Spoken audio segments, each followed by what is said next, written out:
एक वो बच्चा जो कि 10th से लेकर के 11th में आ चुका है और एक वो बच्चा जो 11th से लेकर के 12th में जा चुका है। तो ये दो तरह के बदलाव हम देख पा रहे हैं। अब इस चेंजेस के बारे में भी आप समझ पाओगे और दोनों में डिफरेंस को भी बिल्कुल स्पष्ट कर पाओगे। कंसेप्ट क्लैरिटी बहुत इंपॉर्टेंट है। क्लास 11th क्लास 12th की तुलना में थोड़ा ज्यादा मेहनत मांगता है। अच्छा अंक हासिल करना चाहते हो तो ना सिर्फ मेहनत करना पड़ेगा बल्कि स्मार्ट तरीके से मेहनत करना पड़ेगा। हेलो विद्यार्थियों, कैसे आप सब? उम्मीद करते हैं आप सभी स्वस्थ होंगे, मस्त होंगे। मेरा नाम है छोटू कुमार, आप मुझे प्यार से छोटू सर कह सकते हैं। क्लास 12वीं के उन बच्चों के लिए और क्लास 11वीं के उन बच्चों के लिए जो नई तरीके से खुद को महसूस कर रहे हैं। अब देखिए, क्लास 10th से 11th में आ गए जिन बच्चों को, उनके लिए भी बात करेंगे। और जो बच्चे क्लास 12th में आ चुके हैं क्लास 11th से उठ करके, ऐसे नहीं पूरी तैयारी करी, रिजल्ट बहुत अच्छा होगा। जिन बच्चों का रिजल्ट नहीं आया है उनके लिए बहुत सारी शुभकामनाएं हैं। लेकिन अभी देखो, दो अलग अलग चेंजेस देखने को मिल रहे हैं। एक वो बच्चा जो कि 10th से लेकर के 11th में आ चुका है और एक वो बच्चा जो 11th से लेकर के 12th में जा चुका है। तो ये दो तरह के बदलाव हम देख पा रहे हैं। अब बच्चों का लगातार एक रिक्वेस्ट आ रहा था, ठीक है, कि सर एक ऐसी बात बताओ मुझे कि हम 11th की तैयारी बहुत आसानी से कर लें। अब कुछ बच्चे जो 12th में जा रहे हैं उनका भी सेम प्रॉब्लम था। तो मुझे लगता है कि एक वीडियो के अंदर में ये दोनों बातें अगर हम कवर कर देंगे तो बात बहुत अच्छी हो जाएगी, ठीक है ना। अब इस चेंजेस के बारे में भी आप समझ पाओगे और दोनों में डिफरेंस को भी बिल्कुल स्पष्ट कर पाओगे कि 11th में क्या नया बदलाव देखने को मिलता है जो बच्चे क्लास 10 से 11th में आ चुके हैं, और जो बच्चे 11th से 12th में जा रहे हैं उनके लिए क्या नया कुछ देखने को मिलता है। इन सभी तरह के बच्चों के लिए, यानी कि दो तरह के बच्चों के लिए हम बेसिकली इस वीडियो के अंदर बात करने वाले हैं। आइए सबसे पहले ये जानते हैं कि क्लास 11th कॉमर्स की जर्नी आपकी कैसे रहने वाली है, उसके बाद 12th के ऊपर जाएंगे, ठीक है ना। अब आपको हम बता दें कि कॉमर्स का जो बच्चा होता है ना, वो बहुत अलग अलग तरह का सब्जेक्ट देखता है, नयापन आता है, ठीक है। क्लास 11th में जो बच्चे आ चुके हैं 10th से, वो बच्चा अचानक से देखता है कि इतने सारे पेपर है ना। वहां पर तो 10th के अंदर में सिंपल सिंपल सा सारा कंसेप्ट हुआ करता था। एक नया बदलाव देखता है क्लास 11th के अंदर में। तो यहाँ कॉमर्स जो है वो एक नया स्ट्रीम भी हो जाता है आपके लिए, है ना। तो यहाँ पर किस किस तरह का पेपर आपको पढ़ने को मिलता है? एक तो आपका है लेखा शास्त्र यानी कि अकाउंटेंसी, दूसरा है व्यवसाय अध्ययन यानी कि बिजनेस स्टडीज, तीसरा पेपर है अर्थशास्त्र यानी कि इकोनॉमिक्स, चौथा पेपर है गणित यानी कि मैथमेटिक्स, और इसी प्रकार से अंग्रेजी यानी कि इंग्लिश। देखो ये सारा जो पेपर है अलग अलग बच्चों का अलग अलग हो सकता है। लेकिन कुछ पेपर जैसे कि अर्थशास्त्र के बारे में बात करें या फिर व्यवसाय अध्ययन के बारे में बात करें, लेखा शास्त्र के बारे में बात करें, ये कुछ 3 पेपर जो है वो बच्चों के जनरली कॉमन हो जाते हैं। कुछ बच्चे जो है कॉमर्स में गणित लेते भी हैं, नहीं भी लेते हैं। कुछ बच्चे इकोनॉमिक्स लेते भी हैं, नहीं भी लेते हैं, ये बातें ध्यान रखना। लेकिन जनरली जो ज्यादा फेमस सब्जेक्ट हो जाता है कॉमर्स के अंदर में वो यही सारे विषय हैं। इसके अलावे उद्यमिता यानी कि एंटरप्रेन्योरशिप भी एक पेपर है, तो स्टैटिस्टिक्स भी एक पेपर है। तो इस तरह के पेपर भी कॉमर्स का बच्चा पढ़ता है। तो यहां पर ये बातें आपने समझ लिया कि ये सारे पेपर अब हमें क्लास 11th में पढ़ने को मिलेगा, ठीक है। साथ ही साथ यही पेपर आपको क्लास 12th में भी पढ़ने होंगे। लेकिन क्लास 11th में क्या है, क्लास 12th में क्या है, दोनों चीजों पर हम आगे अभी बात करने वाले हैं। आइए सबसे पहले देखो कि क्लास 11th में क्या क्या बातें आपको ध्यान रखनी होगी। क्लास 11th के अंदर में आप सबसे पहले सिलेबस को बहुत अच्छे से देख लेना कि हर एक जो आपको मैंने विषय बताए अभी, व्यवसाय अध्ययन है, लेखा शास्त्र है, अर्थशास्त्र है, तो ये जितने भी पेपर मैंने दिखाए सभी के लिए आप डिटेल में सिलेबस देख लेना, किस पेपर में कितने सारे चैप्टर्स हैं और उसके अंदर कौन कौन से टॉपिक हैं। साथ ही साथ आप हाईलाइट कर सकते हो कि इनमें से कौन कौन से टॉपिक इंपॉर्टेंट है। अब ये कहोगे सर हमें तो पता ही नहीं चलेगा कि कौन सा इंपॉर्टेंट है, हम तो पहली बार पढ़ रहे हैं। तो इसकी चिंता ना करो, हम क्लास 11th और क्लास 12th दोनों बच्चों को कह रहे हैं कि कॉमर्स वाला हिंदी मीडियम पर ही आपको धीरे धीरे करके सारी अपडेट दे दी जाती है, ठीक है। साथ ही साथ आप जहां कहीं भी क्लासेस ज्वाइन करते हो, ऑनलाइन या ऑफलाइन क्लासेस में, वहां पर भी सारे सब्जेक्ट का सिलेबस जो है एक बार जरूर डिस्कस किया जाता है, ठीक है। आइए देखो सिलेबस को डिटेल में समझने के बाद ही तैयारी शुरू करना, बिना सिलेबस को देखे जहां तहां से पढ़ने की कोशिश मत करना, क्योंकि समय आपका बहुत इंपॉर्टेंट है अभी। ठीक है, अब यहां पर कंसेप्ट क्लैरिटी बहुत इंपॉर्टेंट है। क्लास 11th क्लास 12th की तुलना में थोड़ा ज्यादा मेहनत मांगता है, और कुछ बच्चे यही गलती करते हैं कि क्लास 11th में ही समय सब्जेक्ट को कम देते हैं और खुद का समय अन्य अन्य चीजों में बेकार करते हैं। ठीक है, शॉर्ट्स देखने में, हाँ रील्स देखने में, है ना, दोस्तों से ज्यादा गप्पे लड़ाने में, या फिर जो है वो अलग अलग तरह की बातें दूसरे को फॉरवर्ड करने में, है ना, जाता ही क्या है। तो आजकल सोशल मीडिया एक भटकाव सा हो गया है। ठीक है, तो आपको डिसिप्लिन होकर के अपनी तैयारी क्लास 11th में करनी ही होगी, क्योंकि आप स्टेट बोर्ड के अंदर में अगर पढ़ाई कर रहे हो और खास करके हिंदी माध्यम से तैयारी कर रहे हो तो जबरदस्त कंसेप्ट के साथ पढ़ाई जरूर एक बार करना, क्योंकि हिंदी माध्यम के बच्चे को या तो कंसेप्ट ही कम मिलते हैं या कंटेंट ही कम मिलते हैं, लेकिन कॉमर्स वाला हिंदी मीडियम पर ही आपको सारे अपडेट दिए जाते हैं कि कौन कौन से नए बैचेज आ रहे हैं, कैसे आप इनरोल कर सकते हो, फ्री में कैसे पढ़ सकते हो, ये सारी बातें आपको कॉमर्स वाला हिंदी मीडियम पर बताई जाती है। तो घबराने की कोई आवश्यकता नहीं है। मैं हमेशा आपको कहता हूं कि जब मैं आपके साथ हूं, कॉमर्स वाला की पूरी टीम आपके साथ है, फिर डरने की क्या बात है। तो यहां पर आपको देखो कंसेप्ट क्लैरिटी तो बहुत इंपॉर्टेंट है, इसी बेसिस पर आपका नोट्स तैयार होगा। नोट्स आप कभी भी भैया का दीदी का लेकर के काम नहीं कर सकते, क्योंकि देख रहे हो समय के साथ नई नई चीजें अपडेट होते जा रही है। स्टेट बोर्ड का भी क्वेश्चन धीरे धीरे करके लेवल बढ़ाया जा रहा है, या फिर प्रश्न पूछने का अंदाज बदला जा रहा है। तो इस तरीके से आपको भी खुद का अंदाज बदलना पड़ेगा, समय के साथ आपको भी ढलना पड़ेगा, तभी जाकर के आप कॉम्पीट कर सकोगे लोगों को। हाँ चलिए, नोट्स अपना खुद का बनाना, रिटेन नोट्स होगा, ज्यादा फायदा होगा, रिवीजन करने में मदद करेगा। प्रैक्टिस पेपर की बात बड़ी इंपॉर्टेंट है क्लास 11th के अंदर में। मैंने आपको कहा ना कि क्लास 11th आपको मेहनत मांगता है। ठीक है, मेहनत करनी ही होगी आपको। क्लास 12th में इतनी मेहनत करने की जरूरत नहीं पड़ेगी।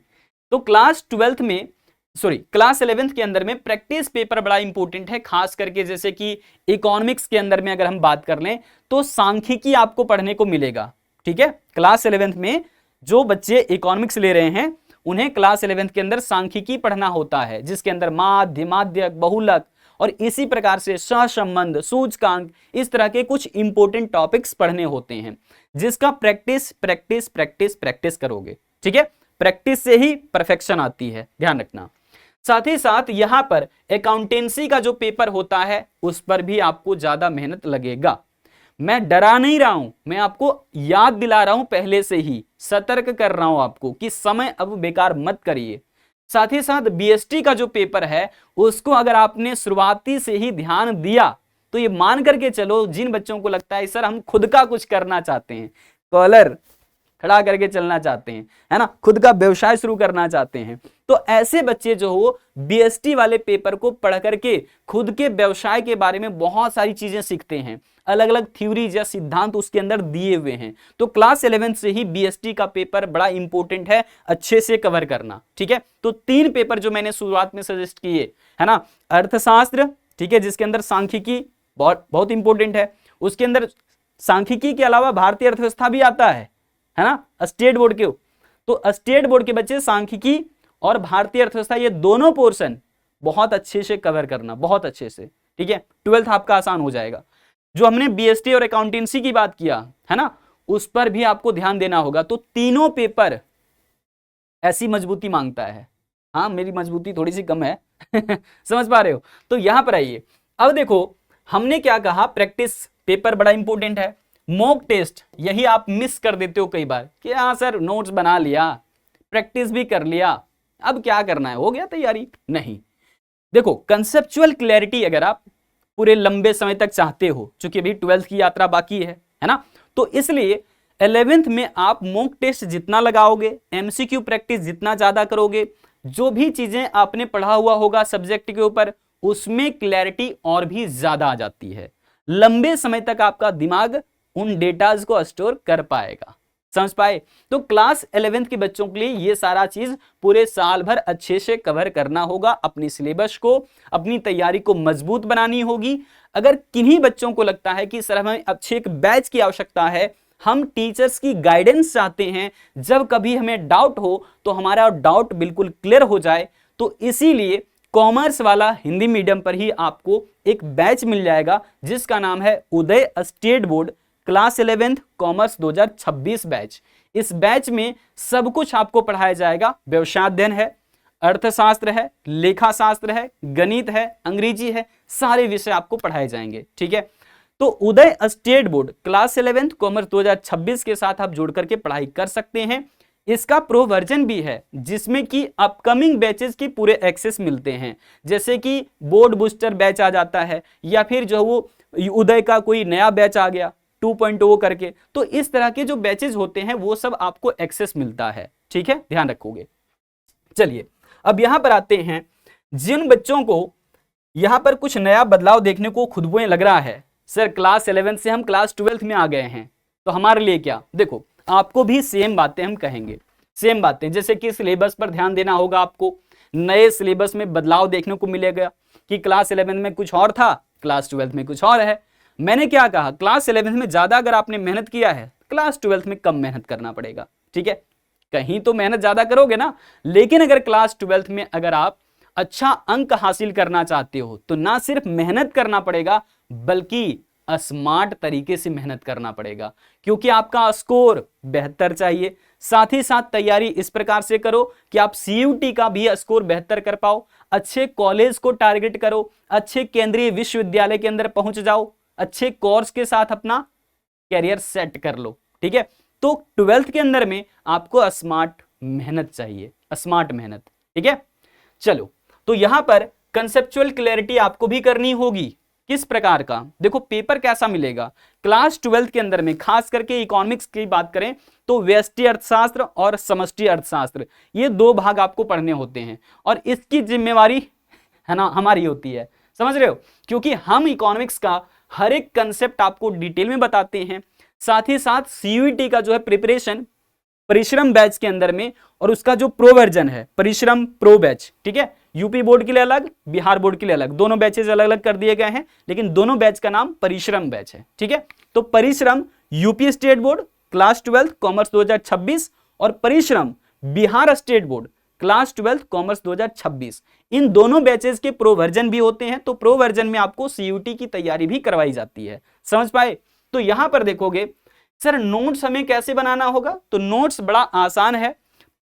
सबसे पहले तो देखो इकोनॉमिक्स की अगर हम खास करके बात करें, क्योंकि बाकी पेपर्स में जो वो आपको अलग अलग टीचर सजेस्ट करते ही हैं बैच के अंदर भी, और मैं स्पेशली जो वो रिक्वेस्ट भी करूंगा सर से और मैम से भी कि आप अलग अलग वीडियो तैयार कर दीजिए इन सबको। ठीक है, बच्चों को मिलनी चाहिए गाइडेंस वैसे भी। तो मैं कह रहा हूं कि नोट्स जो आपको मिलेगा ना, नोट्स जो क्लास के नोट्स होते हैं वो तो है ही, लेकिन खुद का नोट्स होना चाहिए, हैंड रिटेन नोट्स, अपने हाथ से लिखा हुआ नोट्स। प्रिंटेड नोट से काम नहीं चलेगा वैसे, है ना, हैंड रिटेन नोट्स होना ही चाहिए आपके पास, खुद का लिखा हुआ। प्रैक्टिस पेपर बड़ा इंपॉर्टेंट है, जितना प्रैक्टिस करोगे परफेक्शन आएगा। प्रीवियस ईयर क्वेश्चंस बड़ा इंपॉर्टेंट होता है क्लास 12 के अंदर में, क्लास 12 के अंदर में, 11th की बात नहीं कर रहे हैं, क्लास 12 में प्रीवियस ईयर क्वेश्चन सॉल्व करना ही होगा, क्योंकि प्रीवियस ईयर क्वेश्चन जो है वो आपको कई बार यूपी बोर्ड की बच्चों की बात करें अगर, या फिर बिहार बोर्ड के बच्चों की बात करें, तो कई बार प्रीवियस ईयर क्वेश्चन से ही हूबहू क्वेश्चंस आते हैं। ठीक है, इसलिए मैं कहूंगा कि प्रीवियस ईयर क्वेश्चन बड़ा इंपॉर्टेंट होता है। कई बार यहां से सब्जेक्टिव ऑब्जेक्टिव सारे क्वेश्चंस मिल जाते हैं। ठीक है, ज्यादातर चांसेस होते हैं। सैंपल क्वेश्चन पेपर की अगर बात करें हम, सैंपल क्वेश्चन पेपर ये आपका जब फाइनल एग्जामिनेशन होना होता है उससे 10 दिन 15 दिन 20 दिन 1 महीना 1.5 महीना पहले ही ये जारी किया जाता है। यानी कि रूटीन आपका फाइनल एग्जामिनेशन का रूटीन जारी होने से पहले ही हर एक स्टेट बोर्ड अपना सैंपल क्वेश्चन पेपर जारी करता है। उसका सॉल्यूशंस कई बार होता है दिया, हाँ दिया होता है, कई बार नहीं दिया होता है। तो नहीं दिया तो घबराने की आवश्यकता नहीं है, कॉमर्स वाला हिंदी मीडियम पर ही आपको सारे सॉल्यूशंस सारे सब्जेक्ट के दिए जाएंगे। ठीक है, तो यहां पर ये सारी बातें हमने आपको बता दी हैं। अब कौन कौन सी गलतियां आप क्लास 11th और 12th के अंदर करते हो ये मैं आपको टू दी पॉइंट करने वाला हूं, और किन गलतियों से आपको बचना चाहिए ये मैं आपको सजेस्ट करने जा रहा हूं। सो ध्यान रखोगे, व्यक्तिगत तौर पर सबकी राय अलग अलग होती है, सबके विचार अलग अलग होते हैं। मैं जो आपको कहने वाला हूं उस पर ध्यान दीजिए। क्या करना है आपको, सिलेबस के अनुसार ही अपनी रणनीति बनानी है। अपना कैसे प्रिपरेशन करना है, तो सिलेबस को पहले देखोगे, फिर रणनीति तैयार करोगे कि किस पर ज्यादा समय देने की आवश्यकता है, किस विषय में ज्यादा समय लगेगा, किस में समय कम लगेगा, कौन सा सब्जेक्ट आसान लग रहा है, कौन सा डिफिकल्ट लग रहा है, आपको पता चल जाएगा कुछ ही दिन में। ठीक है, सिलेबस को बिना समझे कभी भी पढ़ाई शुरू नहीं करना चाहिए, ये मेरी राय है। ठीक है, सबका राय, सबका विचार अलग अलग हो सकता है। बिना सिलेबस को देखे पढ़ाई कहां से कैसे शुरू करोगे, क्या पढ़ना है क्या नहीं पढ़ना है पता ही नहीं चलेगा। आगे देखो, दूसरी बात क्या आपको करनी है, सिलेबस सभी विषयों पर, है ना, सभी विषयों पर आपको समान रूप से ध्यान देना होगा।